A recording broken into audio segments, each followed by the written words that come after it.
What's up, everybody? Gibson's Lawn Service checking back in with another one. I wasn't planning on actually working today. Only thing I had really to do today was empty my trailer. I had to go to the dump, empty my trailer.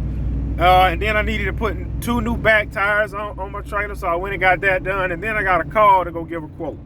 Now, here's the funny part about this.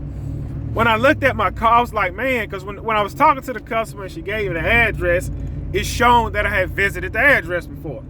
So I just told, okay, give me an hour. I come look at it, give you a price, got the information, hung up. And I looked at my call logs. I said, well, man, this customer called me back a month ago.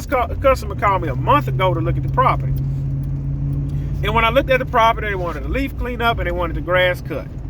And this is what I priced it. $65 to cut the grass, $300 to remove the leaves.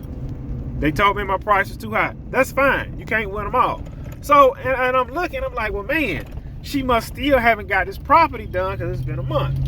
So I pulled up. It looked like it had been done, but it looked like it had been done maybe about a month ago, right? So, I called, I told her, I said, hey, I don't know if you, I said, what are you looking to get done on the property? I'm going through the motions because I know what's about to happen. Told me what all she wanted to get done. I told her it's going to be $65 to cut the property, $300 to remove the leaves.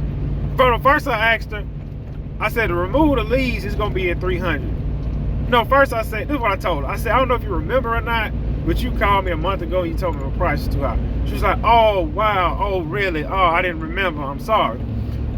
She said, well, it's not that bad because I had somebody to come clean it. It just needs to be done again because they didn't do too good of a job. I said, well, it's gonna be I said it's gonna be $300 to get the leaves out of here. She said, oh, that's not bad. Does that include the lawn? I said, no, ma'am. You cut the lawn, weedy edge, you're gonna be at $65. You get the leaves, you're gonna be at $300. So you're gonna be at $365. She was like, yeah, I kind of didn't want to spend that. And she said, well, I said, well, man, why don't you call the guy that you had before? Because he can come back and I'm sure he can do it again for you.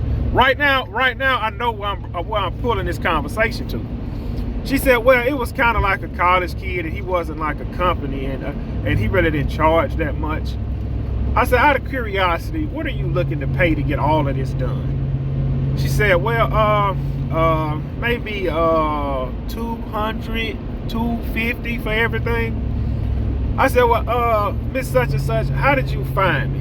She said, well, I found you on Google because you was the one with the highest reviews. Now, at this time, I'm talking on the phone with her, but I had already jumped in my truck and left because this conversation isn't going anywhere. And I'm wasting my time. So, and she said, you had the highest reviews on Google. That's why I called you. I said, well, typically, I said, I'm not the highest price guy in the area. I said, some guys are higher than me and some guys are cheaper than me. I said, I like to get fair market value where I can make a profit. I said, what I can do, I said, let me send you a couple guys' number and then y'all can negotiate a price. Right now, I'm pushing her off. And she was like, oh, well, I kind of want you to do it because I see your work and I know you do good work because you got all these good reviews. I said, well, I prefer to just refer you to somebody else. I said, that way they can accommodate you. I said, because they can kind of give you what you're looking for. And she understood what I was hitting at. I'm pretty much telling you, we not about to work together. Because typically what I learned, when that happens, somebody reach back out to you from the first time when they said your price too high and they go ahead and let you do it, they nitpick the yard. I'm not about to sit here and go through that. So, and I pretty much got off the phone with her, you know, but I'm gonna send her a couple guys' number that they charge cheap because one guy told me the reason I charge on the low end because I want to lock the property in, and that's fine. There's a market for each lawn guy, and you can cater to whoever you want to cater to. You got some guys, all their properties is $100 on up. They don't go no lower than that. That's what they cater to. You got guys that cater in the middle, and you got guys that cater on the bottom end. It's enough work for everybody to go around. I just refuse to work for peanuts. So when I get home, I'm actually about to pull up home, I'm gonna text her those guys' numbers and she can go from there.